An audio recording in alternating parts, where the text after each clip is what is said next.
Dan dia juga ada, jom kita tengok satu lagi produk, HD Wireless IP Camera. Kamera ni adalah kamera jenis portable guys. So dalam kotak ni dia simple je, ada satu portable camera yang mana korang boleh lekatkan kat mana-mana. Korang nak lekatkan dekat meja, dekat dinding ataupun dekat bahagian ceiling, tak ada masalah. Kemudian dia juga ada bagi satu charging cable micro USB dan ada dua user manual kat sini.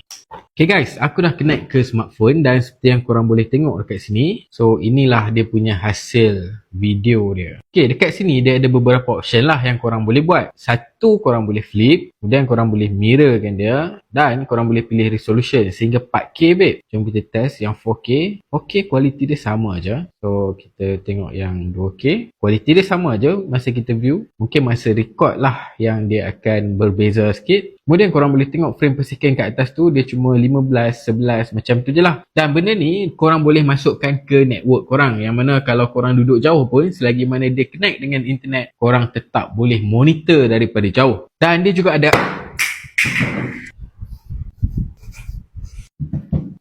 okay, kita dah test hentakan. Dia memang tahan hentakan. Aku dah jatuhkan dia daripada meja dan kamera dia masih lagi okey.